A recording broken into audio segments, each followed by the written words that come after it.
Hoy, 30 de marzo, güey, se estrena una película que la neta es un personaje que yo sé que Badía desde la adolescencia lo tiene así traumado. Morbius, güey, por fin, güey. Ok. Sí, todo sale bien. Sacaré mis fotos de mi disfraz de Morbius en la prepa. ¿Es en serio? ¿Existen? Sí, señor. Soy fan de los cómics desde el 98, 99, no me acuerdo qué. Y iba disfrazado como Morbius a la escuela. Y la verdad sí estoy emocionado por ver a el vampiro viviente en la pantalla. Personalizado por Jared Leto, güey. Con todo y sus... Él. ¿El señor Jared Leto? El señor Jared Leto, Simón, ahí va a andar. A mí últimamente me ha impresionado mucho en sus papeles. Jared Leto es un actorazo. Oh, yes. Y acá asumo que le va a salir bien chido porque es una persona buena, pero que tiene que tomar sangre para sobrevivir. Entonces es una dicotomía ahí muy fuerte entre un personaje que siempre ha sido así en los cómics, donde es bueno, es malo. Los leones tienen que comer, los vampiros tienen que vampirear. O sea, ¿es una maldición o un don? No, es que es un doctor que tiene una enfermedad acá como medio rara y luego empieza a tratarse la enfermedad con murciélagos, ¿no? Y pues de repente se vuelve como que un vampiro. Mitad hombre, mitad murciélago, mitad vampiro. Ajá. Pero Que puede sí funcionan tener las fracciones. ecolocación. Él puede volar. Ajá. Y le salen dientes. Es el sueño de todo adolescente goth. Si ustedes quieren ver cuál era el sueño de Badía en la adolescencia, vayan a ver Morbius. Se estrena hoy. Yes. Y eso Sí, que lo no voy era a ver. Jared Leto en ese tiempo. Sí, es que Jared Leto. Aparte no se sabías, Borre, pero Morbius vive en el mismo universo que Venom. Ah, no manches. Pues sí, la voy a ir a ver entonces. Y un saludo a Jared Leto, que estoy seguro que va a escuchar. Sí, nos Por escucha. supuesto. Ajá. Te queremos mucho. Doctor Morbius.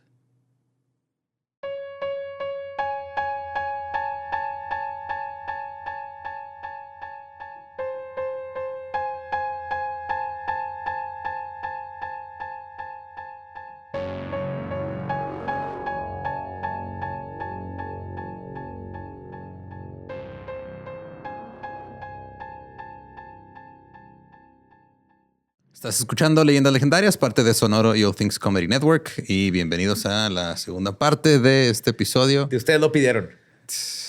Malditos, ¿por qué pidieron ese episodio, güey? Está bien feo, güey.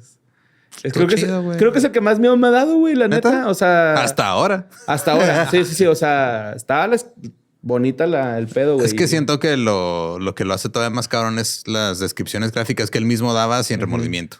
Pero Sí. bueno. Sí.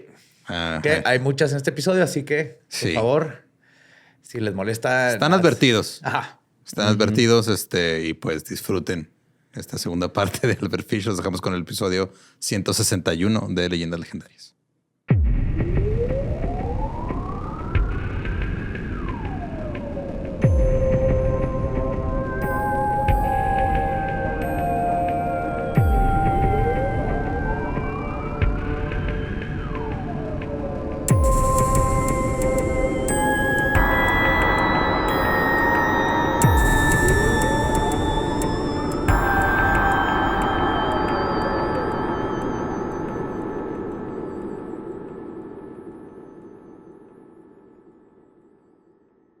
Bienvenidos a Leyendas Legendarias, el podcast en donde cada semana yo, José Antonio Badía, le contaré a Eduardo Espinosa y a Mario Capistrán casos de crimen real, fenómenos paranormales o eventos históricos tan peculiares, notorios y fantásticos que se ganaron el título de Leyendas Legendarias. Otro miércoles macabroso, una conclusión más macabrosa aún. Y para eso me acompaña Eduardo Espinosa y Mario López Capistrán, que veo que...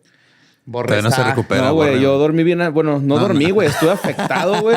Y me fui a... Nadie se ha recuperado, güey. Primero no se recuperaban de que duró menos de una hora el episodio y luego fue de, ay, güey, qué bueno que no duró más. Entonces, Ajá, ya entendieron. Es medio sombrío. Sombrío, pero sombrío. sí. Ajá. Me puse acá en modo vigilante, güey, toda la noche, güey, viendo a mi hijo así, güey, todas las 8 horas que durmió. No y pude ya dormir. cuando tu hijo sea grande va a decir, un día, güey, mi papá se me quedó viendo bien raro, güey, toda la noche. No me dejó dormir, güey. Jugando Red Dead Redemption estaba. Pero sí. He hecho el mismo número de páginas que cualquier otro episodio. Ajá. Pero creo que sí, el tema estuvo Sí, es bastante... que, güey, es inhóspito como Te para- pasaste de verga, Badía. No, el que se mames. pasó de verga fue él. Sí. Los Y- dos. Badía nada más está, Documentando. Y justo y menciono esto porque, pues, se va a poner más Esto cabrón. está más cabrón. Sí, señor. Hijo, güey, no te pases de verga, Badía. Ve pensando en datos de animales. Aquí traigo, güey. Por si las dudas traje, mamón. No es pedo, güey. Los trajo más para él que para los demás, ¿no? Sí, yo los voy a leer para mí, güey, pero aquí los traigo. Los va a leer en voz, va así En su mente. En su mente nada más. güey. Que me los pasó una fan, de hecho. ¿Neta? Muchas gracias por Espérate esos que datos lleguen las animales. cartas. Ahí los ¿Qué es vamos a esto? La necesitar. cotorriza. ¿No es cierto? ¿Te están haciendo el jale? Sí, anónimo. Sí, guárdalos para las cartas. Los vamos a necesitar en las cartas, güey. No mames. Pues en la primera parte de Albert Fish les conté de su asesinato de la pequeña Grace Budd. Después de esto no se sabe mucho de las andanzas del Boogeyman, lo que es terrorífico de pensarlo. Porque de hecho pasaron 6 años desde el asesinato de Grace hasta la captura del hombre gris. Entonces muchísimo tiempo que anduvo ahí libre, güey. Pero, así como el asesino del Zodiaco, su necesidad de ser reconocido y generar miedo en la gente lo excitaba tanto como los mismos asesinatos. Y es debido a esto y a un detective fabuloso que terminaría en la silla eléctrica. Ay, qué bueno que se fue. Sí, se me hizo importante mencionar aquí cómo termina para que todo el mundo diga, bueno, pues mínimo ya saben a dónde va esto. Qué bueno que se murió el culero, lo mataron. Pero antes de contarles cómo es que capturaron a este Boogeyman, voy a explorar un poco su psique. ¿Y qué podría ser lo que motivaba a este monstruo? Comenzando con lo que parecería ser lo más mundano, su apodo Ham and Eggs. Este apodo mostró ser algo muy traumático para Fish, al grado de cambiarse su nombre. Dependiendo de las circunstancias, los apodos infantiles pueden causar daños psicológicos que se pueden mantener hasta la adultez. En el caso de Fish... Están repasando así todos los apodos de la infancia, güey. Cacas, perdón. Bomi Popis, perdón, neta, güey. Una disculpa para el llorón, Sí, yo siempre era un llorón, Balmión, el Cuino, neta, sorry, güey. Una disculpa, güey, neta. También el niño del trasero rechoncho, también una disculpa, güey, neta, güey. De verdad, güey, sorry, no era nuestra intención, güey. Era meterte al grupito, güey, no te acoplabas, güey. O sea, era eso. Qué bonito que aprendan algo nuevo. Muy bien, porque creo que es importante. Primero, para move on, hay que primero aceptar y pedir perdón. Sí, muy bien. Pues en el caso de Fish, sus víctimas eran niños en la gran mayoría, que podría ser una combinación de su pedofilia, que ahorita voy a hablar un poquito más de eso, pero también tiene mucho que ver con su necesidad de castigar a quienes en su pasado le causaron tanto trauma. Luego, en el orfanato... Me sonó canción de la banda MS, ¿no? Ese cachito. Así, cabrón. En el orfanato, del constante abuso, pudo crear en Fish un sistema de defensa, una forma de recuperar el control que no tenía. Comenzó con conectar el abuso con el placer, lo que alteró por completo su etapa psicosexual. Entonces, no puedo controlar que me peguen, pero sí puedo controlar cómo me siento cuando me al peguen. respecto.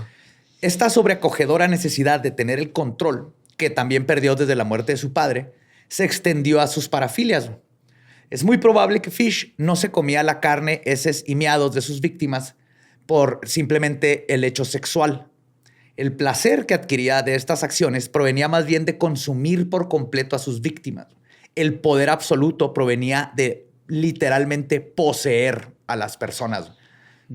Entonces, todo lo que se podía comer lo absorbía y ahora sí eres mío, que es muy común en los caníbales, ¿no? Esta necesidad de posesión.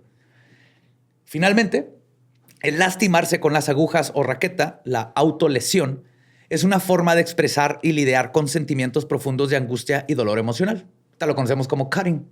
Sí, pero, o sea, una cosa es profundo metafóricamente, otra cosa es profundo cuánto mide un alfiler. Ah, claro. No, él lo llevó a un extremo que son 3 centímetros. Depende. No sé. Depende para el tipo de alfiler, porque hay muchos. Sí, pero Sí, no también mames. depende de si hace frío. Sí, puede colgar más. Sí, el metal se contrae, güey. Y aparte yo creo que ya después como que se los ponía como piercings, ¿no? O sea, ya es aguadito. Supongo que es aguada, güey, esa madre de tanto picarlo, güey. O sea... Es que supongo que debe, o sea, es que yo también como tú creo, no puedo dormir no tanto por el miedo, sino por pensar en toda la cicatrización que había en el niés, que se vuelve cada vez más difícil de perforar, güey. también. Scar tissue. Ajá. Que se haga como codo, ¿no? Así como el codo, así que no te duele. Todo. Sí, güey, Sí, digo, como porque que yo, es de cuero. yo en la que tengo aquí, en la cara, en la cicatriz que tengo aquí, se siente más dura la piel y, o sea, cuando me sale un granito, me pica algo ahí cerca, güey, no, se siente muy diferente a como es en la piel, que no ha sido, ¿cómo se dice en español? Bueno, que no ha cicatrizado, pues, por alguna lesión. Entonces, ese niés era una cicatriz, güey. Y en tiempos donde no había infomerciales de Cicatricure, güey, que es lo... Imagínate que, no sé si tenga que ver, pero acá que cuando hace popó, güey, salía como pelón pelo rico así por los alfileres, güey. Te odio por Así meter un esa cachito, imagen güey. en mi cabeza, güey. Sí, así como Play-Doh, güey, Te odio. que lo bajas acá y luego sale el espagueti. Ah, güey, y la persona que está escuchando esto con su pelo rico, acaba de hacer su día, güey. Mira, ni así vas a arruinar uno de mis dulces favoritos, güey. No era la intención. No. Bueno, por extraño, Sí, así como coladera en masa, así con masa. pues por extraño que parezca, a las personas que no, que les parezca a las personas que no se autolesionan, esta actividad en realidad puede hacer que alguien se sienta mejor. Puede ayudar a cambiar el dolor interno en un dolor externo, que es más fácil de manejar. Es real. Yo, Sí, ajá, antes de o sea. que supiera que existía el nombre cutting, yo me llegué a cortar un chorro de veces y siempre era así como una ansiedad de algo y era cortarme. Y mínimo eso ya lo podía externalizar. Ese era un dolor con el que podía lidiar y que se curaba. Y Pues que creo que, o sea, a veces mucha gente piensa que es caer en el extremo de estarse cortando todo el tiempo, pero yo hago algo cuando me siento así como muy ansioso o yo me muerdo el labio y me termino arrancando el pellejito por dentro, güey. Sí. Sí, de hecho, hay gente que se muerde los dedos o Las que uñas. Es que eso es más gringo, ¿no, güey? El mexicano le pega al closet, o sea, o a la pared, a madre, güey, a hacer Pero luego, hoyos. ya con el internet y, por ejemplo, en toda la cultura emo se hizo algo muy popular. Ah, sí. Esta forma de, pues no es terapia, ¿verdad? Pero es de auto infligirte dolor como para lidiar con el dolor externo. Ok. Más bien el dolor interno lo conviertes en algo externo, güey. Y si el dolor que siente una persona no puede ser solucionado por la misma, el dolor físico sí se puede controlar. Y en Fish era una forma más de mantener el control, güey. La gravedad de las autolesiones de Fish es indicativa de la gravedad de su dolor emocional. En otras palabras, el dolor infligido en el exterior era un mensaje del dolor experimentado en su interior.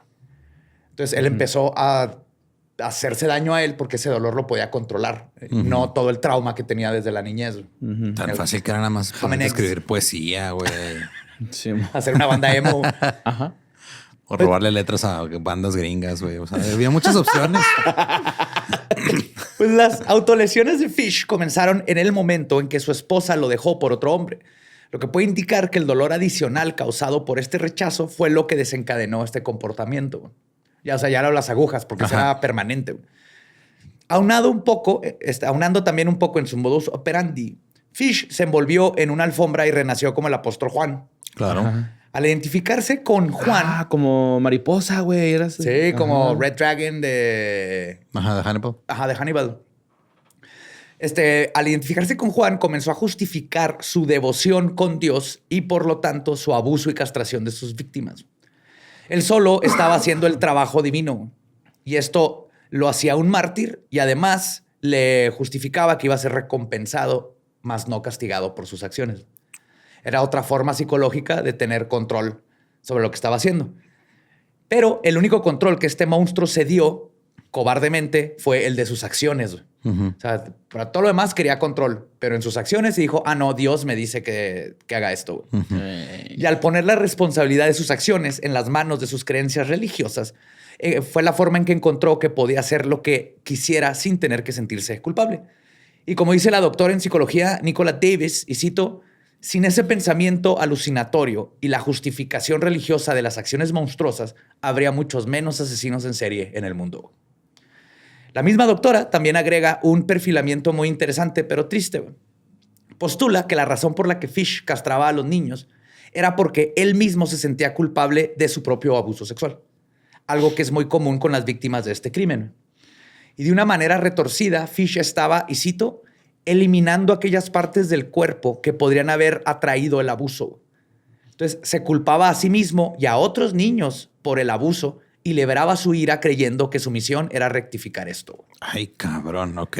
Sí, está muy ese mamón perfil eso. está muy cabrón. Ajá. Pero es algo muy triste que sucede, güey, porque no se hablan de estas cosas, entonces las víctimas empiezan a victimizarse. Güey. Sí, estuvo cabrón eso.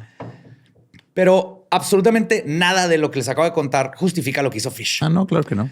Este monstruo fue una creación de naturaleza y crianza, una muy mala combinación de factores biológicos y sociales que nos dieron a una de las peores bestias que han existido. Pero es importante conocer los factores que nos dan estos monstruos, porque solo así podemos entenderlos detenerlos, tratarlos y con el tiempo cambiar los problemas desde la raíz. Creo que desde ahí viene lo más interesante de todos estos casos. Y así cambiarlos desde la raíz. Yo también pensé en una canción, güey, sí, pero... Pero no quiero pensar en el Mies de Albert Fish cuando escuché esa canción, por eso no la canté, güey. ¡Too late! Y ahora sí regresamos a donde nos quedamos en la historia. Albert y Delia Budd pasaron la peor noche de sus vidas después de lo que pasó con su hija. Primero estaban tratando de convencerse de que el tal Frank Howard había tenido algún contratiempo en el camino, pero tuvieron que dejar de lado sus suposiciones para abrirle paso a la acción. Reportaron a Grace como desaparecida y pronto el teniente Samuel Driven, junto con otros 3 detectives, llegaron a la casa Budd. Les contaron todo lo que había ocurrido con el tal Frank Howard y Driven preguntó, y cito, ¿en dónde les dijo que iba a ocurrir la fiesta de cumpleaños? Le dijeron que en la calle 134 de Columbus. Luego les volvió a preguntar, pero esa dirección no existe, güey. Columbus termina en la número 133. 109. Estoy chida. 109. Ajá. En ese momento, toda esperanza se perdió. Y la cosa se puso aún peor cuando descubrieron que no existe evidencia de ningún Frank Howard que fuera propietario de una granja en las inmediaciones de Nueva York. Al poco tiempo advirtieron a todas las autoridades del secuestro y llevaron a Edward Budd a una estación de policías para ver si reconocía al criminal entre las fotos de los exconvictos. Además pensaron que otra pista sería el mensaje que mandó Frank Howard a la casa de los Budd. ¿Se acuerdan? El que se llevó. Ajá. Y ahí les cayó el 20 de por qué el viejo se había llevado el papel, güey. Pero afortunadamente esa nota era una copia, güey, por lo que lograron recuperar el mensaje original en la oficina de correos. Ah, cabrón, ok. Ajá. Órale, no sabía ese pedo. Pronto se difundió la noticia a través de la prensa, lo que derivó como en los casos anteriores, en pistas falsas, llamadas de broma y gente que decía haber visto a Howard. Para el 14 de junio habían repartido más de 7,000 volantes por toda la ciudad, además de otros en Estados Unidos y Canadá, güey. La cara de Grace Budd estaba en todos lados. Se ve bien moderno el póster. Es un recorte de Grace y hacía mano, estatura, lo último que tenía puesto, todos sus datos. Ahí van a estar en los show notes. Muchos dijeron haber visto a los dos en Pensilvania, luego que en Nueva Jersey, en las cataratas del Niágara y hasta Long Island. Pero la verdad es que ninguno de los dos se había ido tan lejos. Además, como les conté en el caso de la Dalia Negra, la prensa aprovechó el caso para vender periódicos. Cada update del caso cerraba con una línea que decía, y cito, sigue la búsqueda de la pequeña Grace Budd y su secuestrador. Y era todo el día, todos los días. Por otro lado, los esfuerzos de las autoridades dieron como resultado la localización de muchísimos sospechosos. Uno de ellos fue Albert E. Corthell, un ex convicto que, según la guardia de la cárcel, se parecía mucho a la descripción del tal Frank Howard. Pero su parecido no era la única razón. Pues Corthell acostumbraba a contratar a varias niñas para hacerlas pasar por sus hijas. Ok. Ya. Y la verdad, si este fuera el caso, la pequeña Budd todavía estaría viva porque no los mataba. Ajá. Pero esta pista fue la primera de muchas veces en que en la histeria de la familia Budd provocó una memoria falsa, que es muy común en víctimas y en testigos oculares. Cuando les enseñaron la foto de Corthell, Albert y Edward no estaban seguros que sí era Howard. Pero para Delia era evidente que ese era el monstruo que se llevó a su hija. Y estaba segurísima. Y los que le dieron falsas esperanzas, ¿no? De que puede que esté viva y, yo quiero que esté viva y es él, ¿no? Sí, eso pasa bien común, güey. Verga, güey. También pasa en muchos casos donde agarran a alguien y luego las pruebas dicen que no es, pero la familia es de, no me importa, yo quiero que él sea. A pesar de que el asesino real puede estar todavía afuera. Como para calmarse el dolor o algo así. Sí, para tener un cierre, güey. Shit, güey, pobrecitos, güey. Pues probablemente el único parecido que Corthell tenía con Howard era que tenía bigote, güey. Sí. Tú sabes qué pedo, güey. Zappa, Mercury. Atolini, güey. Antolini, el güey de Pringles. Sí, si tiene bigote, me han comparado con él, güey. de Pringles, güey. Sí. Por el bigote del tamaño del tubo, güey. Ese güey sí puede hacer esa broma, güey. No puede, perdón. No mames, güey, es tu pene. Cuando lo abren, güey, se como víbora. Yo tenía esos motes. ¿Se acuerdan de esa broma que abrías y lo se brincaba? Así el tuyo. Se desbordaba. Como manguera, güey. Cuando esas de los bomberos, cuando las inflan, se visto como ese pinche sangolote. Pero de todas maneras, a pesar de que era lo único que tenía en común el bigote, la policía pues, se aferró durante un rato a este sospechoso porque Delia les decía que era él. Cuando aprobaron una orden de búsqueda en contra de Albert E. Corthell, las autoridades asumieron que el caso se resolvería en pocos días. Pero no podían dejar de lado la posibilidad de que Corthell no era su hombre. Entonces siguieron buscando. Y otro sospechoso era Charles Howard, un hombre de 50 años que había estafado a su nueva esposa por $2,800. Y tal vez por venganza, la mujer lo denunció pensando que podía ser el secuestrador de Grace. Ok. Cuando agarraron a Charles, lo pusieron en un line-up policial, en un careo, para su identificación. Y así como ocurrió con Corthell, Delia Budd también lo señaló como el criminal. Este es el punto en que las autoridades pensaron que la memoria de Delia podría tal vez estar alterada por su dolor. Además, muy pronto Howard logró probar su inocencia. Tenía una coartada. Que, no sé ustedes, pero los que están preocupados porque Google y todo eso sabe dónde estás en todo el tiempo, yo a eso le llamo coartada. Yo tengo activado todo. ¿Dónde estabas el martes 22 del 96? Yo creo que no. Yo lo primero que te diría, ¿y qué tal si lo dejaste allá, güey? Para que yo pensara eso. Como detective, yo te diría eso. Aquí está mi foto de Instagram que acabo de postear hoy. Ahí está. Bueno, entonces puede irse. Pero sí, tómense fotos. Por eso es bueno tomarse fotos a donde vayan, muchachos. Más en el gym para que cuente. En otra ocasión, una mujer dijo que su ex esposo podría ser el secuestrador. También es bien común que pase esto, cuando buscan. Hay muchas parejas enojadas que acusan al otro o la otra. Okay. Según ella, este sujeto de nombre Charles Edward Pope le mandó un telegrama el día que ocurrió el secuestro de Grace. Y en el mensaje le pedía que se vieran en un punto poco concurrido. Ella aceptó y lo encontró con una niña de cabello largo. Pope le pidió a su esposa que la cuidara por un rato, pero ella se negó rotundamente. Acto seguido, Pope se fue con la niña. Para este punto de la historia ya era el año 1930, por lo que el asesinato había ocurrido hace 2 años. O sea, el de Pope no coincidía. Sí, las fechas no daban. Ajá. Okay. Cuando arrestaron a Pope, nuevamente lo alinearon para su identificación y por tercera vez consecutiva, Delia Budd dijo que él era el secuestrador. Pues sí estaba muy afectada. Claro, güey. güey, Sí, güey. Horrible. Estaban seguros de que este sí era el hombre que buscaban. Cuando los periódicos aseguraron que habían capturado al culpable, hubo un odio colectivo hacia Charles Pope y muchos mafiosos se posicionaron alrededor de la estación de policías donde estaban interrogándolo. Para Mafia, just justicia mafiosa. Sin embargo, Charles Pope negó su involucramiento y afirmó que todo era un complot de su esposa, quien quería quedarse con una herencia que él había recibido años atrás. Incluso, en el pasado, había intentado meterlo a un asilo de ancianos para lograr su cometido. Y comprobaron que decía la verdad. Pero en esta ocasión encontraron cosas comprometedoras entre las pertenencias de Pope, como fotografías de mujeres en poses seductoras y un mechón de cabello atado a un moño. Ay, güey. Sí, era un vato creepy. Güey. Ajá. Bueno, pues depende del contexto, ¿verdad? Pero sí. Estaban listos para enjuiciar a Charles Pope, pero al mismo tiempo encontraron a Albert Corthell, quien nuevamente fue identificado por Delia Budd como el secuestrador de su hija. En ese momento, la policía estaba en la posición incómoda de tener a 2 sospechosos identificados por el mismo crimen, lo cual no quieres tener. Pero eventualmente se descubrió la inocencia de Charles Pope y de Albert Corthell, y de pronto habían regresado a no tener absolutamente nada para dónde moverse. A donde estaban en el principio. Y recordemos que toda buena historia de asesino serial es una reformulación de la dinámica entre el gato y el ratón.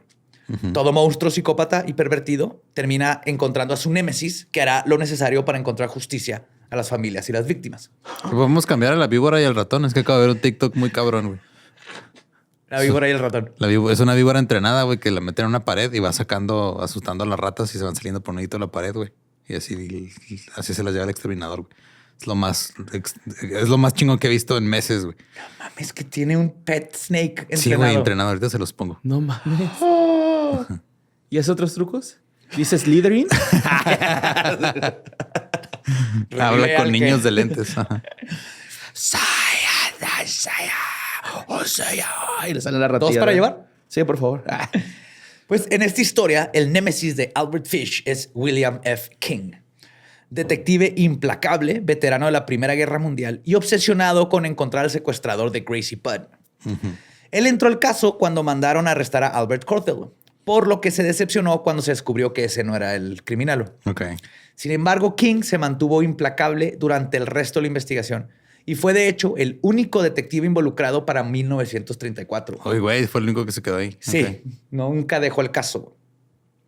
Entonces pasaron 6 años. Para ser como que trabajo, ¿no? Y ándale, güey. King, sabemos que te gusta pescar, pero esto es ridículo. Aquí está el cuerpo. Yo sé que aquí va a estar el cuerpo. Denme tiempo.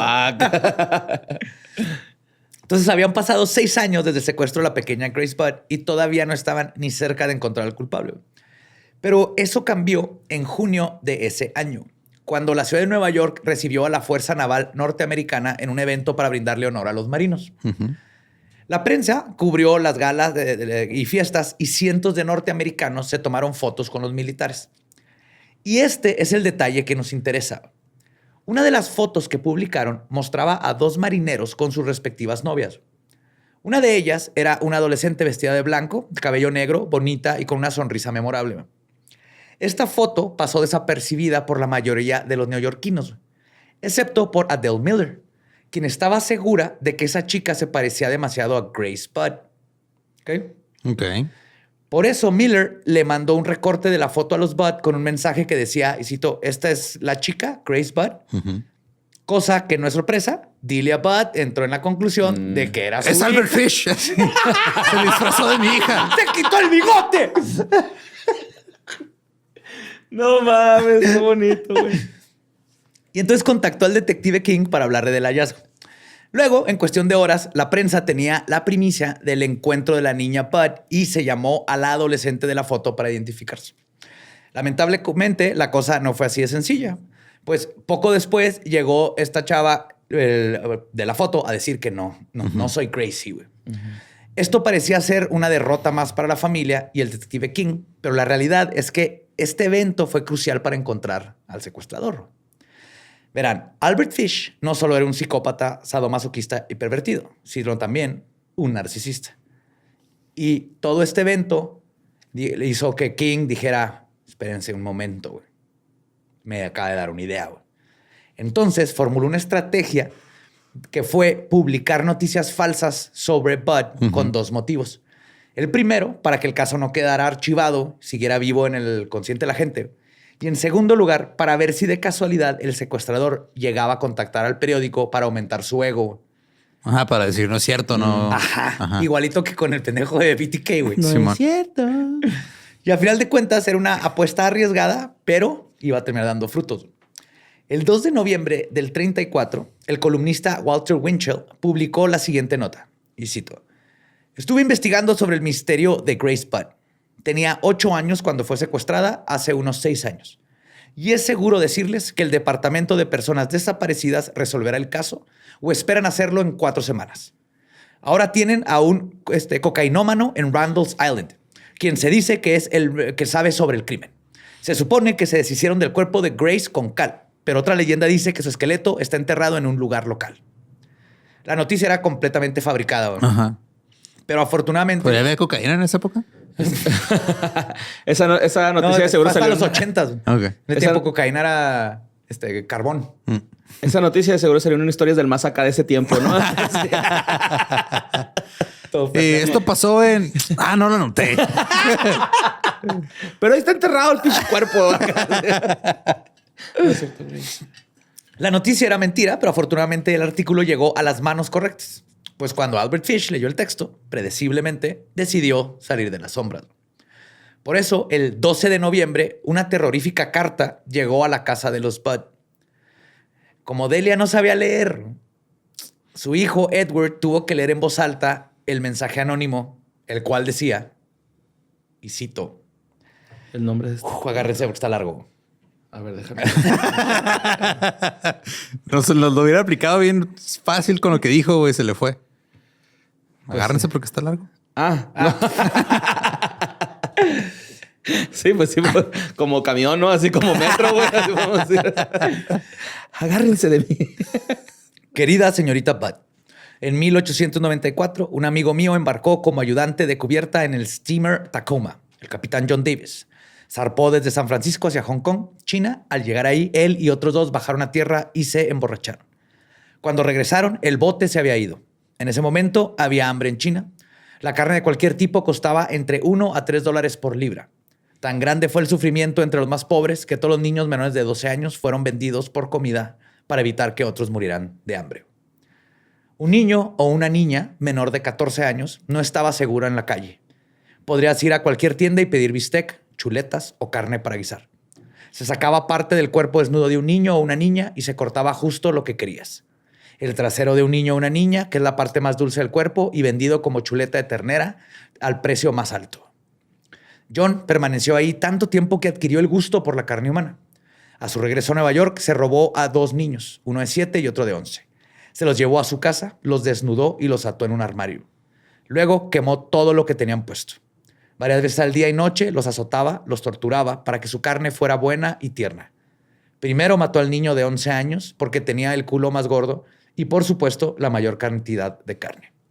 Se cocinó y comió cada parte de su cuerpo, excepto la cabeza, huesos y tripas.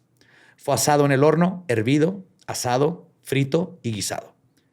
El otro niño fue el siguiente. Siguió el mismo camino. En ese momento vivía en la calle número 100. Me dijo tan a menudo lo bueno que era la carne humana que me decidí a saborearla. Estos programas de cocina de Netflix cada vez están más raros. Competencia. Sí. El programa ese nuevo de ¿es pastel o no es pastel? Ah, sí, güey, qué pedo. Sí, ahora, ¿es carne humana o no es carne humana? De hecho, el de igual que el japonés, que si es de chocolate, no es chocolate. Ah, sí. Que hasta muerden las chapas de las puertas porque cualquier cosa puede ser chocolate. Güey. No manches. Te encierran en un cuarto y algo es de chocolate. Güey. Continúo con la carta. El domingo 3 de junio de 1928 te visité en la calle 14. Te traje queso fresco y fresas. Comimos juntos. Grace se sentó en mi regazo y me besó. Decidí comérmela. Con el pretexto de llevarla a una fiesta. Dijiste que sí podía ir. La llevé a una casa vacía en Westchester. Cuando llegamos, le dije que se quedara fuera. Ella recogió flores silvestres. Subí las escaleras y me quité toda la ropa.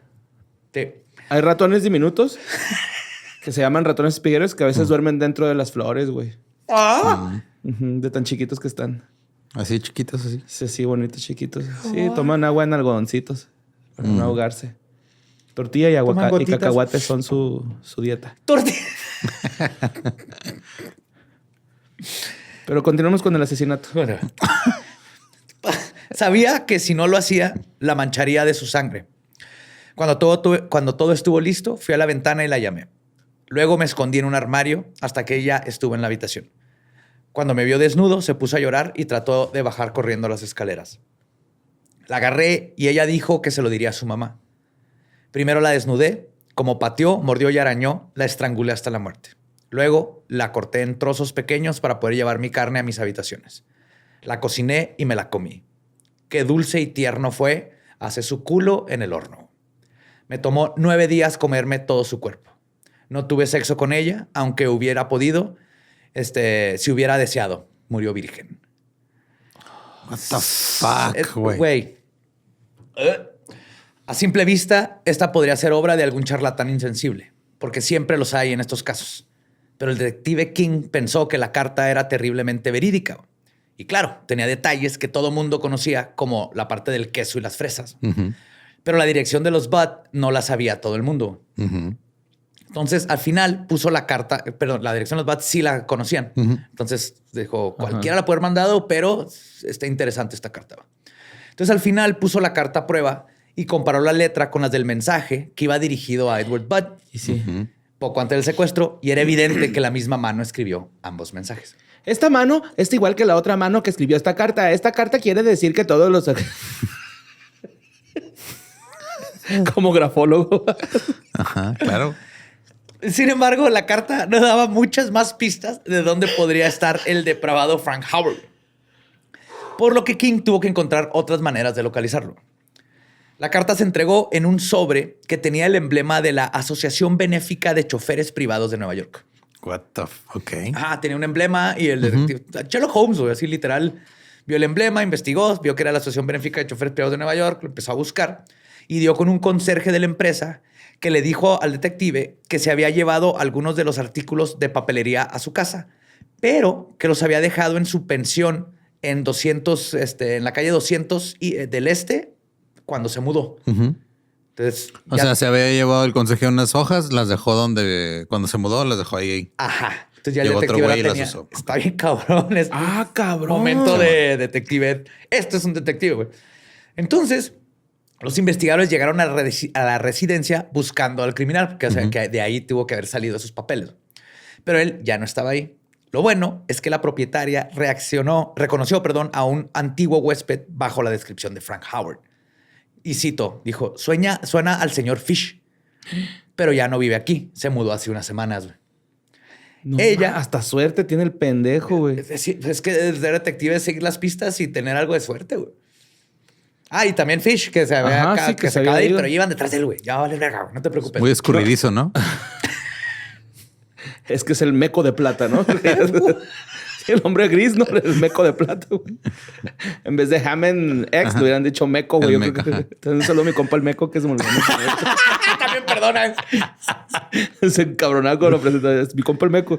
Güey, me llamo tal, pero...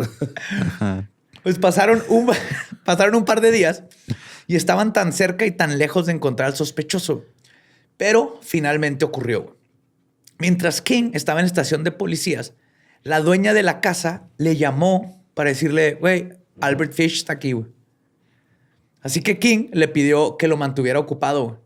Y le dijo, guárdalo ahí, voy para allá. No eleve sospechas, nada. Llegó ella y dijo, ahí vengo, permíteme tantito nomás, tengo que ir por unas cosas. Y luego dejó un paquete de agujas nuevo ahí en el escritorio. Tú, haz lo que quieras, sírvete agua, sírvete té, métete un alfiler en el culo, lo que gustes. Tú estás en tu casa. Adelante. Mi casa es tu casa. Mi papelería es tu papelería. Pero de hecho, cuando llegó el detective Fish, estaba ahí en la cocina sentado tomándose un té. Ok. Cuando entra King, le dijo, y cito, tú eres Albert Fish. Y no era pregunta, güey, era acusación. Ajá.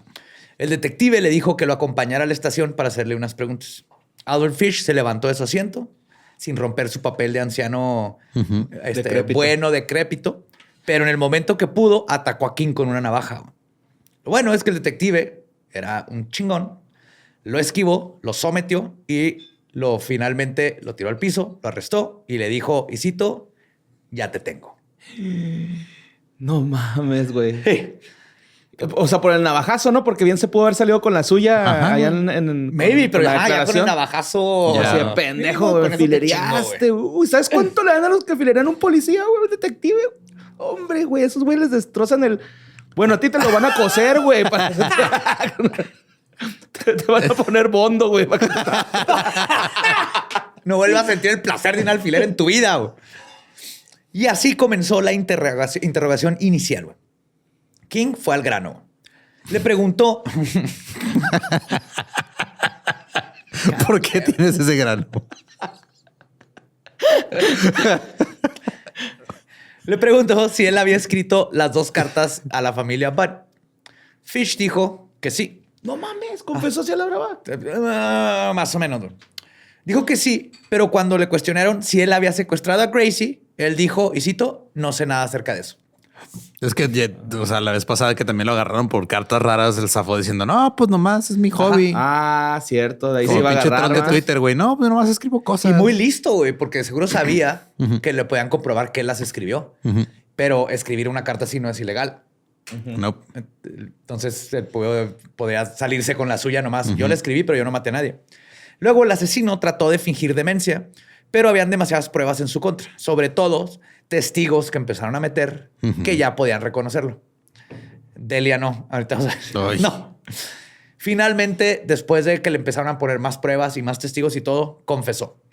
Dijo, y cito, yo soy el hombre que se la llevó de su casa el 3 de junio de 1928. Me la llevé a Westchester y la maté esa misma tarde. También confesó que su víctima originalmente iba a ser Edward. Y hasta mencionó que quería cortarle el pene y dejar que se desangrara. Más adelante, Fish contó a detalle cómo la mató. Básicamente lo de la carta. Una razón por la que Fish actuó de esta manera es explicada en su perfil, güey. Obviamente, este fue hecho mucho tiempo después, el perfil que les voy a contar, basándose en todos los récords que quedaron, porque todavía ni Sí, en ese momento no había... en serie. Güey. Pero no había en este ni perfil... detectives que estuvieran entrenados en eso. Ajá. En este perfil se determinó que Albert Fish no sería un buen colaborador que sería probablemente alguien que diría detalles de cómo les quitó la vida a sus víctimas para hacer sufrir a las familias y a los entrevistadores, porque eso también le daba placer. Pero no tiene una personalidad de alguien que estuviera dispuesto a contar datos como la ubicación del cuerpo o, lo más importante, cuántos asesinatos realmente cometió. Porque este monstruo, a diferencia de Bundy, no quería ser famoso, solo quería causar y recibir dolor. Por eso soltaba cosas como detalles bien cabrones. Bien culeros. Para, culeros. Para ver la reacción. Sí, más ya arrestado, la única forma de volver a sentir algo era haciendo revivir a las familiares el dolor. Así que en esta ocasión no mencionó nada del canibalismo. Y el detective tampoco le preguntó. A final de cuentas no le importaba eso. Lo único que importaba era la confesión. Por ahora el canibalismo era solo un detalle. Él necesitaba ya saber que Fish era el culpable, arrestarlo y que los abogados se encarguen del resto. Pero para los investigadores el caso no se cierra con una confesión, por más detallada y maligna que sea. Necesitan encontrar las evidencias palpables para corroborar, más allá de una duda razonable, la historia ante una corte de la ley para que uno, digan que puede ser enjuiciado y dos, que se pueda comprobar ante 12 personas que eres el culpable. Así, el 14 de diciembre de 1934, Fish llevó a varios policías al lugar donde asesinó a Grace Budd en Wisteria Cottage. Que era lo que les faltaba. Güey. Necesitamos la evidencia última, que es el cuerpo. Que no era más difícil que un juicio sin un cuerpo. El hombre gris cambió su actitud llegando al lugar, haciendo un recuento del crimen, moviéndose en todo el espacio y contando detalles. Güey. Es un performance. Güey. Seguramente disfrutando de la desaprobación y horror que estaba causando en los presentes. Después de un rato, Fish llevó a los investigadores al lugar donde estaba el cuerpo de su víctima. A pesar de que habían pasado 6 años, lo localizó sin problemas. Encontraron un cráneo terriblemente pequeño y sin quijada, y ese día encontraron suficiente evidencia para que no quedara duda de que Fish era el monstruo que buscaban. Sí, pero ahí revivió todo, güey, encantado, como si fuera una obra de teatro. En cuestión de momentos, los periódicos contaron la historia en primera plana y decenas de reporteros llegaron a chismear a la escena del crimen. También acosaron a los familiares, obviamente, quienes contestaron a las preguntas de manera estoica. Ajá, con un... No estén chingando, por favor. Sí, come on, Ajá. dame espacio. Luego, el detective King llevó a Albert y a Edward Budd para identificar a Albert Fish como el secuestrador. No llevó a Delia Budd por claras razones. Ajá, porque luego le va a decir, tú eres el asesino. Tú eres Albert Fish. Yo soy el detective. No, allá enfrente. Edward, quien para ese momento ya tenía 24 años, reconoció a Albert Fish instantáneamente. Güey. Le gritó y citó, sucio hijo de perra. Güey. El joven pudo haber asesinado al anciano en ese momento. Se le lanzó, güey, pero varios policías lo evitaron. Después de salir de la sala, Albert Budd se acercó al asesino y dijo, y cito, tú eres el hombre que entró a mi casa como invitado y se llevó a mi hijita. Güey. Se cuenta que Fish no dijo nada al respecto e incluso mostró un semblante de aburrimiento. Fue en diciembre de 1934 cuando Albert Fish saltó a la fama. Pronto, los periódicos entraron en la batalla para ponerle el apodo más chingón al asesino. Claro. Ganarse la página principal. Le pusieron el ogro de la logia del asesinato, el Barba Azul moderno. Qué culero el Barba Azul moderno. Sí, está bien The Mother Bluebeard. Wow. El anciano Thrill Killer. También está feo. Ajá. El demonio orgiástico. Demonio orgiástico. Está demasiado pensado. Ajá. Sí. Ese es el nuevo sencillo de The Real Antonios, güey. A mí no me engañas.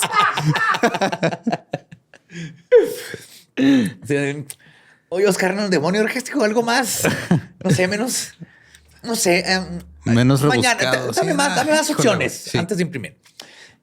También el vampiro de Brooklyn, pero el nombre más famoso fue el hombre lobo de Wisteria. Sí, por eso te los tenían confundido. Creía que era el vampiro de Wisteria, pero era el hombre. El hombre lobo de Wisteria. Ajá. Yes.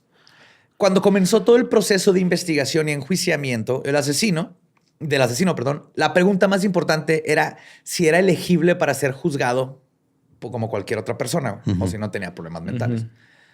Cuando un reportero le preguntó por qué asesinó a Grace Budd, él respondió, y cito, no lo sé, creo que debo estar loco. Sí, seguro lo estoy. Y cabe aclarar que el asesino no era tonto. Y bien podría estarse haciendo el loco para evitar la silla eléctrica. O sea, que era a propósito este tipo de conducta y frases. Mientras tanto, conforme pasaron los días, muchos detectives visitaron al famoso asesino para ver si tenía que ver con otros asesinatos que estaban investigando, como es muy común que suceda. Incluso muchas otras personas llegaron a identificarlo como su atacante. Ay, güey. Ok. Ajá. Tal como es el caso de Benjamin Eisman, quien se cruzó por la vida de Fish cuando tenía 16 años. Fish se sentó junto con él en una banca en un parque para ofrecerle trabajo como su ayudante y aprendiz, que era su modus operandi que ya conocemos. Como Eisman estaba desempleado y pobre, aceptó acompañarlo a hacer un trabajo en Staten Island. Fish le dijo a Eisman que entrara a una casa y básicamente estaba planeando lo mismo que con Grace Budd. Se lo llevó a una cabaña alejada para matarlo, pero mientras Fish entró y empezó a preparar sus herramientas de asesinato, un anciano que de pura suerte iba pasando por ahí, güey, como intendente de película de terror, le advirtió a Eisman, y cito, he visto a muchos niños entrar a esa casa, pero a ninguno los he visto salir. Lo cual está mega fucking creepy, güey. Por supuesto que Benjamin Eisman salió corriendo justo a tiempo y es muy probable que lo mismo le pasó a otras personas por lo que dijo este viejito. Y estas personas tal vez escaparon o no, las que sí, tal vez lo reportaron, pero no fueran tomadas en serio o no lo reportaron, pero este dato es, les digo, hay 6 años en el asesinato de Grace que no tenemos datos de Fish. De esta manera, también le encontraron otro crimen a Albert Fish, el asesinato de Francis McDonald en 1924. Y aunque no se pudo comprobar, el mismo detective King creía que Fish pudo haber sido el vampiro de Brooklyn. Era otro que asesinaba niños. Estos casos sin resolver fueron los de Yetta Abramovitz, de 12 años de edad, quien en 1927 fue estrangulada y golpeada en el tejado de un edificio de apartamentos. El problema es que varios testigos, muchos de ellos policías, describen a este perpetrador como un joven, un hombre joven y alto, lo que no coincide con Fish. Pero sí tiene culero. Lo que pasa es que en esos tiempos era casi impensable que hubieran 2 personas así de sádicas y horribles. O sea, no sabían que era posible que un ser humano fuera un asesino en serio. En 1923, Mary Ellen O'Connor, de 16 años de edad, fue encontrada en Far Rockaway, en Queens. Su cuerpo lo hallaron el 15 de febrero en el bosque, muy cerca de una casa en la que Fish había estado pintando. Entonces, muchísima coincidencia. Sí. Y también se le sospecha de ser el autor del asesinato de Emma Richardson, de 5 años, ocurrido en octubre del 26, y de haber matado, como les mencioné, a Benjamin Collins, de 17 años. Pues mientras todo esto estaba pasando, el abogado de Albert Fish, James Dempsey, se esforzó a sobremanera para probar que el asesino estaba loco y así salvarlo de la pena de muerte. Algunos compañeros de cárcel le recomendaron a Fish ese abogado porque era un chingón en lo que hacía. Y por chingón me refiero a que tenía fama de sacar criminales. Ok. O en las palabras del monstruo de Fish, que escribió en una carta a su hijo, y cito, conozco un hombre de alto grado que se conoce todos los trucos. Ok. Sí.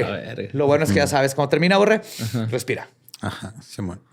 Güey, de hecho, la descarga eléctrica le habrá sacado los alfileres del Nies, güey. Me quedé tripeando en cabrón. No sé, pero se le cocinó de más ahí. Sí, pero sí va a hablar de eso, no te preocupes. Sí, señor. Tengo todas las respuestas, Borre. Tu pregunta. Ajá. A Fish ya le habían hecho un análisis psiquiátrico que indicaba que el asesino sí podía diferenciar el bien del mal, por lo cual no estaba fuera de sus capacidades mentales. Pero James Dempsey decidió... ¿Cuál fue el examen? Dieron un alfiler, se lo metió en el culo. Y dijeron, normal ese vato, no mames.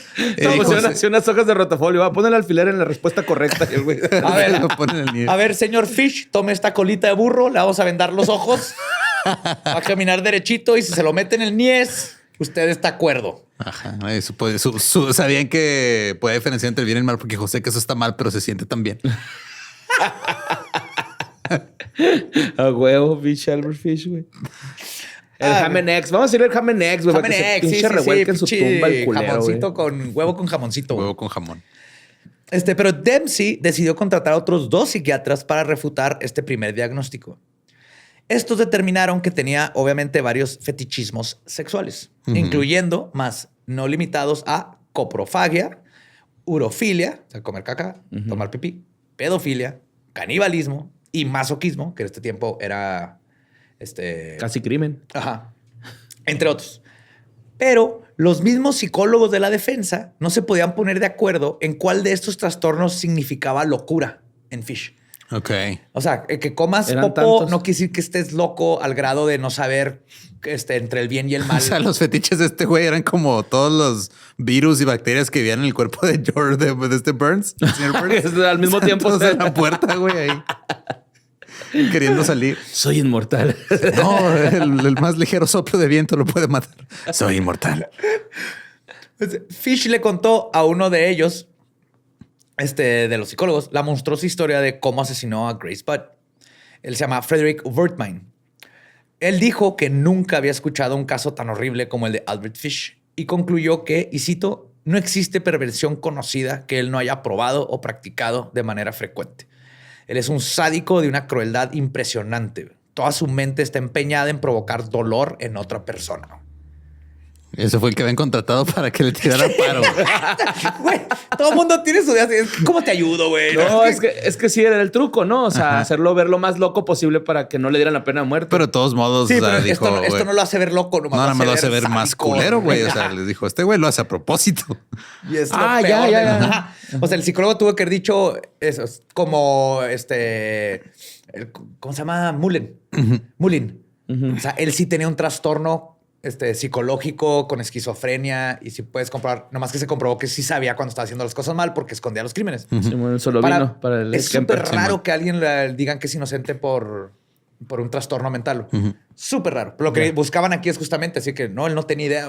Todos eran voces y alucinaciones y no sabía qué estaba haciendo. El novio niño creyó que estaba matando patos. Pero imagínate comprobar eso. Entonces, al abogado James Dempsey, estaba... sí, vio una luz al final del túnel cuando se enteró de que Albert Fish era un caníbal. Porque así sería más fácil convencer a todo el mundo de que no podía ser juzgado como cualquier hombre. Porque después de todo, ¿qué persona normal se comería a una niña en un guisado?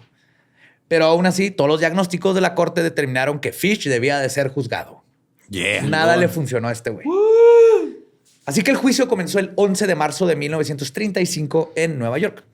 El evento estuvo en todas las primeras planas y cientos de reporteros y chismosos se presentaron para ver cómo el monstruo caía ante la justicia. En el juicio, el abogado Dempsey argumentó que Albert Fish sufría de, y cito, cólicos severos. Aflicción que, según él, le daba a los pintores de casas. Claro. Muy conocido. Tú pintas una casa, te empiezan a dar cólicos. Es que la pintura DuPont, güey. Ahí se chingaron todo el hemp y por eso hicieron ilegal la marihuana y tiene un chorro de plomo, entonces te da cólicos. Ajá. Es toda parte de la conspiración de MK Ultra, my friend. Simón. Ahí Todo está documentado. viene todo. Ajá. Mientras tanto, el fiscal contó los testimonios del asesino con todo detalle, lo que les acabo de contar, horrorizando tanto al juzgado como a los espectadores de la sala. O sea, fue algo, imagínate, estos tiempos nunca habían escuchado. Si ahorita los vemos como algo tan horrible, imagínate esos tiempos. Además, en el juicio también se contó su historia de vida en favor del diagnóstico de locura. Entonces llevaron a los testimonios de sus hijos, quienes dijeron que su padre era bueno y amoroso. Pero en el estrado salió a relucir que para ellos era normal, pero su papá les pedía que le dieran nalgadas, ellos y a otros jovencitos de la vecindad, con su raqueta de clavos, y cito, hasta que las nalgas le sangraran. Muy bien. Ajá. Ok. Ahí la gente dijo... Como que eso no está... Sí te quería, Ajá, como sí. que tu definición de era muy buen papá. Así no se juega el badminton. También fue aquí donde se mostró la ahora famosa radiografía que mostraba decenas de agujas incrustadas en la ingle y en el abdomen y en el perineo. O sea, tenía varias el güey. Simón. Un chingo. Algunas de estas agujas llevaban tanto tiempo ahí que ya estaban oxidadas. No mames, güey, qué bonito. O sea, ya le estaba dando tétanos, ¿no? Supongo. No, nunca le dio tétanos. Es que eso es algo que es curioso. Yo me salvé el tétanos durante toda mi niñez porque no creía en él. ¿Okay? Entonces, en lo que no creo, no me puede lastimar. Ajá. Entonces, aprendí el tétanos, que es horrible porque te dobla la espalda en secundaria, en clase de biología. Y luego, pues yo siempre andaba en terrenos y en canales y todo, y me cortaba un chorro de veces. Y luego me da miedo decirle a mi mamá porque yo no debería andar en terrenos y canales haciendo cosas. Y luego un día me acuerdo que sentí así como que agüita en la columna vertebral y dije, ya tengo tétanos. Entonces empecé a decir a creerme a mí mismo que el tétanos no existe. Y así me curé de tétanos. Pero ya con el tiempo, aprendí. Fue como una deducción lógica y luego lo investigué. O sea, lo oxidado no crea, el tétanos es un virus, ¿sí? O bacteria. Pues es uno de los dos. El punto es que no puede crearse nada más. Tiene que llegar ahí y los necesitan ciertos climas. Vacúnense si se cortan, pero no por cortarte con algo oxidado automáticamente dar tétanos. Entonces, si tiene que estar la bacteria o el virus. Si está la aguja, es una bacteria. Es la bacteria. O sea, la bacteria no aparece de la nada se crea así. El punto es que si está allá adentro y se oxida, nomás es el proceso natural del fierro, no está presente la bacteria. Si no se está creando el tétanos ahí, el tétanos. O tal vez Fish llegó a la misma conclusión que yo y dijo, el tétanos no existe, no me puede matar. Y así sobreviví. El tétanos. Nunca te dio tétanos, bueno, más eras un niño muy... Sano. Sí, esa es la palabra que estaba buscando exactamente, sano. Para nada, sigan mis consejos. Vacúnense contra el tétanos. Bueno, durante todo este proceso... Espérate, la radiografía, ¿qué pedo entonces, güey? ¿Eran de varias partes de su cuerpo? Y no, se ve su pelvis y está así hasta la madre de alfileres, güey. Sí, está bien cabrón, güey. Googlea pelvis, Albert Fish. Alfileres. No, por medio de dar un dato de animalito que me causó mucha ternura, güey. ¿Sabes que las mamás delfines le cantan a sus hijitos cuando están en el vientre, güey? Sí, madre. Albert Fisher. Albert Fish, pelvis. Ay, güey. ¿Es bien que parece un cactus? ¡Ay, güey! Sí, es Albert Fish. O sea, Está bien culero, ¿no? Parece como que el güey va a decir, hola, mi nombre es Albert Fish, he vendido 3 departamentos. Neta, güey, así pinche frentón, güey. He pintado 6 casas en un mes. Hijo de su... ¡Oh, la raqueta, güey! ¿Ves? Tampoco le dio tétanos con la raqueta. Esa sí era más peligrosa y más probable que era. Pero bueno, durante todo este proceso, el asesino, centro de atención de este evento, se quedó sentado mientras escuchaba las cosas que hizo, de nuevo con cara de aburrimiento. Güey. Este dato es curioso de Fish. Su total falta no solo de remordimiento, sino de miedo. Güey. Y este es un dato curioso que me interesó mucho, güey, porque hay un estudio que realizaron en el 2004 en el cual examinaron los cerebros de psicópatas exitosos, no exitosos y de no psicópatas. Por exitosos me refiero a les hicieron un examen, eres un psicópata, pero no estás en la cárcel. Psicópatas no exitosos los agarraron y de no psicópatas para tener un punto de control. Y se encontró que los psicópatas que estaban en prisión tenían 22% menos materia gris que sus contrapartes de psicópatas exitosos. Ok. Usaron un ¿cómo se llama? MRI. Resonancia magnética. Pero además se descubrió que los psicópatas no exitosos mostraban una anomalía en el hipocampo. Anomalía. ¡Está bien escrito! Una anemonena. Anemonena. Ahí vivo en la anemonena. Tenían una anomalía en el hipocampo. Donde hay un tétanos en algún lado, güey. En el hipocampo, güey. Donde el hemisferio derecho era más grande que el izquierdo. Entonces, el hipocampo se asocia con la habilidad de transformar memorias de corto plazo a largo plazo. Y con las tortas locas. Hace mucho que no como ahí. Sí, qué rico. Pero también juega un papel muy importante en aprender roles sociales, especialmente el desarrollar la habilidad de tenerle miedo a nuestras consecuencias. Ok. Entonces, la diferencia que están encontrando en este estudio es que los psicópatas exitosos encuentran la manera de pensar mejor sus opciones para que no los atrapen. ¿Sí? Y por atrapar no nomás es porque hay psicópatas que son jefes de oficina. Pero si va de por medio un placer, güey. O sea... Sí, todo esto les da... Si tú eres es como aguantarte a hacerte la chaqueta en la ruta, ¿no? O sea, Simón, vas ahí todo excitado, güey, pero no, güey, llegando a mi Shan ahí, ya. Ajá. Un psicópata no exitoso no se va a aguantar. Lo va a hacer en la ruta, lo van a arrestar. Ajá, Simón. Pero los dos tienen esta habilidad de no no tener miedo de sus cosas y de dejarse llevar por sus impulsos. Ok. Ajá. Y un puñillo así en movimiento. Acá. Ay, güey. Y de hecho, el de este estudio está chido porque también encontré otro que será para Patreon, donde al parecer, este es lo más nuevo que he leído. Dicen que los psicópatas no necesariamente es un problema del cerebro, sino que es un proceso evolutivo. Ok. Que tal vez la psicopatía es un proceso que necesitamos como seres humanos para sobrevivir. Pero ya en Patreon les contaré más, me meteré más en ese rollo.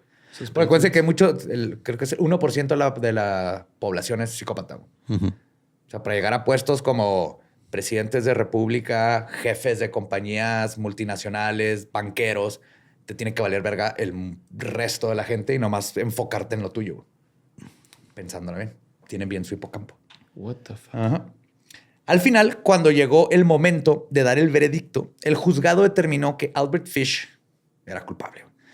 Y además su castigo sería la pena de muerte. Los hijos de Fish lloraron inconsolablemente al escuchar el destino del asesino.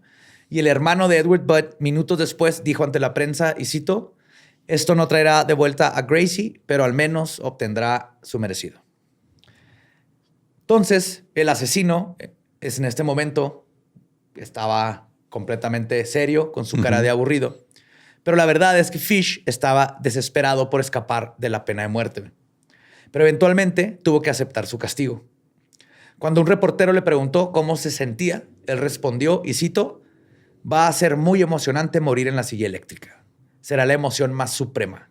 La Sí, única pues, que nunca he probado. Güey. Pinche orgasmote, ¿no? Así Ajá. se fue. La muerte chiquita esa y luego la muerte bien. Y luego la muerte. Y luego... Yep.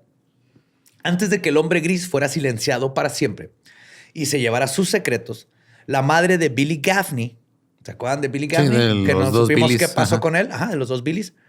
Decidió ir a visitarlo con la esperanza de que Fish le dijera qué había pasado con su hijo.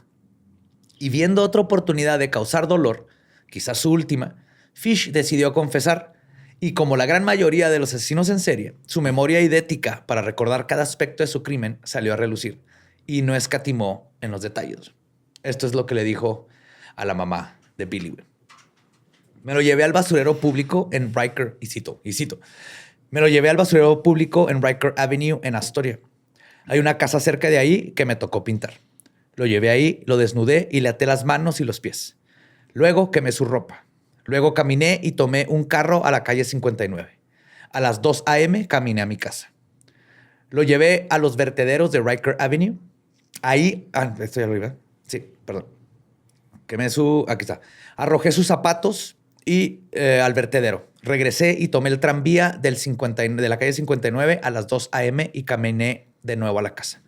Al día siguiente, cerca de las 2 p.m., llevé herramientas, un muy buen látigo de 9 colas, casero, con mango roto. Corté uno de mis cinturones a la mitad. Corté esas mitades en 6 tiras de cerca de 8 pulgadas de largo.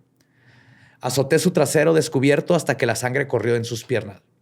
Corté las orejas, la nariz, la boca, de oreja a oreja. Le saqué los ojos. Estaba muerto para entonces. Enterré el cuchillo en su vientre, acerqué mi boca a su cuerpo y bebí su sangre. Recogí 4 sacos viejos de patatas y reuní unas pilas de piedra. Entonces lo corté en pedazos.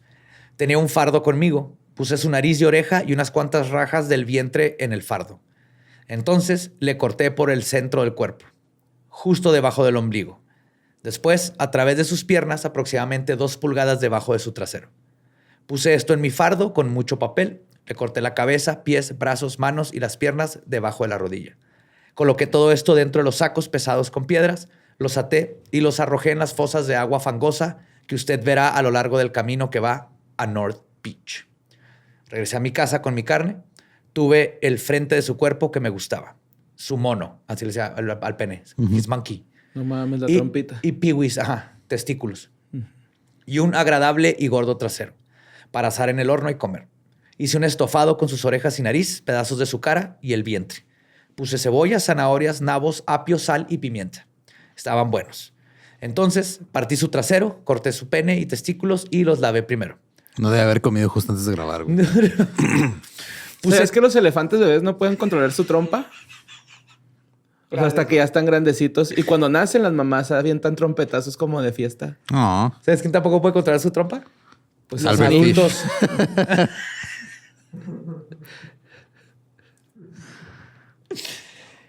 Continuó. Entonces escogí 4 cebollas y cuando la carne había sido cerca de un cuarto de hora, vertí un poco de agua para la salsa de la carne y le puse las cebollas. A intervalos frecuentes. ¿Qué clase de episodio de Mi Rancho Tu Cocina es este, güey? Horrible, güey. O sea, pinche Fish, tú sabes que estaba disfrutando cada momento que se tomó de escribirle, güey. A intervalos frecuentes rocié su trasero con una cuchara de madera. Así la carne sería agradable y jugosa. En cerca de 2 horas estaba buena y doradita cocinada. Nunca comí algún pavo asado que tuviera la mitad del sabor que ese dulce, gordo y pequeño trasero, güey. ¿Por qué lo está comparando con un pavo, güey? No mames. Porque es Albert fucking Fish, güey. Ham and eggs, güey. Ay, güey. Comía cada bocado de su carne en cerca... Me comí todo cada bocado de su carne en cerca de 4 días. Su pequeño mono era dulce como la nuez, pero sus piwis no pude masticarlos. Los arrojé al inodoro, güey. Eso le dijo a la mamá de Billy, güey. O sea, le puede haber dicho, lo maté. Ajá, y ya. No darle la receta nor-suiza de cómo cocinar a una víctima, güey. No. Pero bueno, no podemos saber cuál es... Kiwi limón hacia el último de esto. Ay, qué pesado. Sorry, güey. No, sí, güey. Tienes una forma de que reventar ese... Ay, güey. Ustedes lo pidieron. Ustedes lo pidieron. Ay, güey. No podemos saber cuál fue el número exacto de víctimas, ni cuántas sufrieron este horrible tormento que cuenta, y cuántas solo vieron sus vidas arruinadas por un abuso sexual de este monstruo. Porque sabemos que hacía las dos cosas, güey. Uh-huh. Pero Fish le dijo a su psiquiatra que eran al menos unas 15. No le creo. Yo sí creo que él, como en el perfil, no iba a decir cuántas víctimas y por el tiempo que estuvo activo y los tiempos en los que vivió, a mí se me hace que fueron muchísimos más. De 15. Muchas más, sí. El 16 de enero de 1936, Fish se comió un trozo de T-bone y un pollo, su última cena. ¿Cómo? Ahora otra vez, ¿su última cena cuál fue? T-bone y ¿T-bone y pollo? Ajá. Pollo, borra. ¿Estás bien? Todavía no te Pinche recuperas. asqueroso. No sé cómo puede comer pollo. Todo bien, pero el pollo todavía no lo supero. No. Luego, un reverendo lo acompañó a confesarse ante Dios. Las cosas más hipócritas que se me hacen en la vida, güey. Uh-huh. Porque técnicamente Fish está en el cielo, según las reglas. Ajá. Sí, Porque se arrepintió de corazón, José Antonio. Se confesó. Pero de corazón, porque Dios sabe, ¿eh? O sea, Dios sabe si es de corazón o no. Ah, sí. Pues era un enviado de Dios, así que piensa en eso. En el cielo está Fish, en el infierno está Bowie y Tocando Mercury. el arpa con el Nies. Luego un reverendo lo acompañó a confesarse con Dios y a las 11 de la noche un par de guardias lo sacaron de su celda. Lo pusieron en la silla eléctrica, lo amarraron y así terminó la vida de uno de los asesinos más monstruosos de la historia cuando jalaron la palanca. Güey. Sí era neta que la gente pudiera ver esas madres, güey. Sí, güey. Y no estaba como que padre que cada uno le pusiera un puñetazo, güey, antes de... así como que, Sí. dale un vergazo, güey, nada más uno y... Ahorita todavía cuando hay Nadie va a decir ejecuciones nada, güey. invitan así a la familia, a los abogados y todo. No tienes que ir, pero hay mucha gente que sí quiere ir a ver la justicia. Y así terminó la vida de uno de los asesinos más monstruosos de la historia. Albert Fish murió en la silla eléctrica exactamente a las 11:09 de la noche. Y ahora bien, existe la historia de que las agujas que tenía incrustadas en su cuerpo hicieron que la silla eléctrica tuviera un corto. Y que tuvieron que, depende de la fuente, usar el doble de poder o electrocutarlo 2 veces. O sea, bajar la palanca 2 veces. Eso es completamente falso. No sucede. Qué bueno, ¿no? Porque capaz si decía, sí, dale otra vez el güey, o sea, conociéndolo. Sí, otra. No. Sí. Lo que sí sucedió es más aterrador. Su abogado Dempsey recibió las últimas palabras de Fish en forma de unas cartas escritas. Dempsey declaró, y cito, nunca se las mostraré a nadie. Era el hilo más asqueroso de obscenidades que jamás he leído. Y no sabemos qué decía al final. Qué bueno. Sí, qué bueno, güey. Que no, La neta, güey. que no trascienda con esas últimas palabras. Güey. Que quede como el asqueroso viejo que es, electrocutado con agujas en el culo. Bien. Y hasta el final de sus días, Albert Fish fue un hombre repulsivo cuya aprehensión y muerte hizo de este, en mi opinión, un mejor mundo. Güey. Aquí sí es de todo a favor de la pena de muerte, porque mientras el sistema esté fregado, no podemos, con que se nos vaya un inocente, ya está mal la pena de muerte. Pero en este caso, que sabemos que sí era Fish, sí está mejor el mundo sin este bestia ahí rondando, güey. Esa fue la historia de Ham and Eggs, el Wow. Boogeyman. Pues algo hemos aprendido es de que si tienes un hilo de obscenidades no tienes que publicarlo a huevo.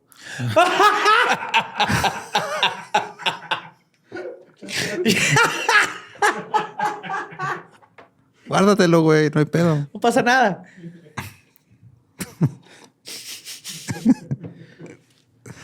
¿Vas a estar bien, Borre? Sí, ya. Ya. Ya hay justicia, ¿Me ¿no? Sí, me sentí a gusto. Nada más no entiendo por qué es Boogeyman si el apodo más famoso fue Hombre Lobo en Celo, güey. No, hombre lobo en celo. Es que el Boogeyman más bien era era la forma de decir, no mames, ahí anda el Boogeyman, porque era literalmente el coco, güey. Sí, El eso porque viejo del parecía costal. pinche ropa, el viejo del costal, así literal, eso Sí, parecía el güey. Ya. Entonces, Ya, o sea, ya. ese ya era más como cultural, güey. Era si existe el Boogeyman, güey. Este hombre costal con el que nos asustan, si existe, se llama Albert Fish, güey. Era un viejito bien creepy que andaba en las calles y que literalmente se robaba niños. Ya. Ajá. Entonces ese apodo fue más cultural. Los otros son de la prensa. Ok. Sí, como ya los que le ponen después a los demás asesinos, güey, nomás por ponerles una pinche apodo. Ajá. Pero el Boogeyman era más como el contexto y el concepto que era Albert Fish, güey. El Boogeyman, el coco, el viejo del costal. Y pues nos pueden seguir en todos lados como @leyendaspodcast. A mí me pueden seguir como López Capi. A mí como ningún Eduardo. A mí me encuentran como El Badiablo. Nuestro podcast ha terminado. Podemos irnos a pistear. Esto fue Palabra de Belzebub.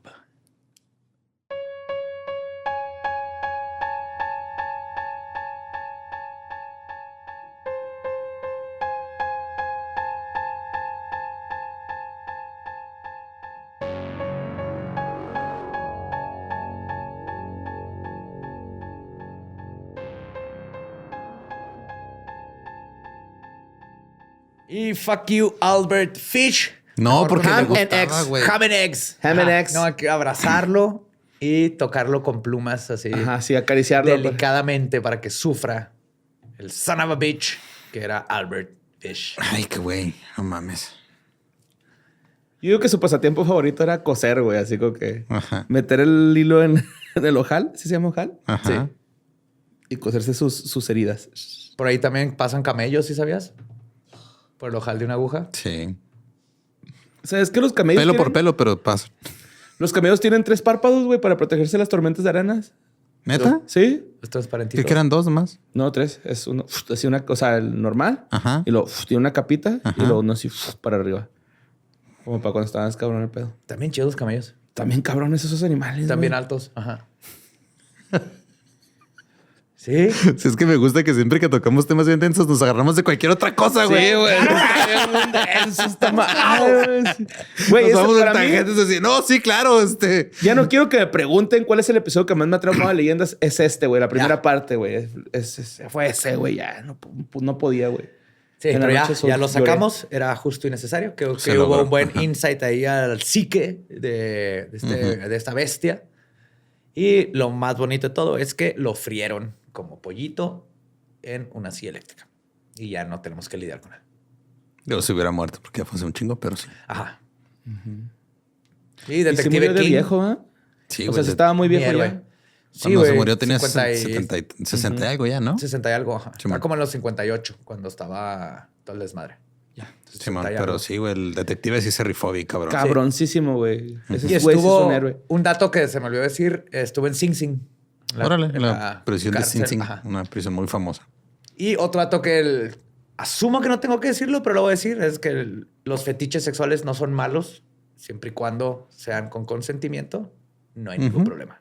Asumo que eso es súper claro por todo lo que hemos hablado, pero nomás para que quede en récord Ujú. que la sexualidad la puedes explorar como tú quieras mientras no le hagas daño a los demás. Así es. Y pues, nos vemos pronto en la gira por Estados Unidos. Siguen Sí. los boletos a la venta.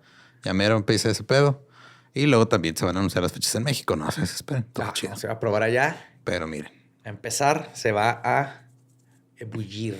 hay todo hijos de este- Mothman para rato. Oh, yes. Así no suena un Mothman. No, nadie sabe cómo suena. Yo que sí. We love you. Nos escuchamos y vemos próximo miércoles macabroso.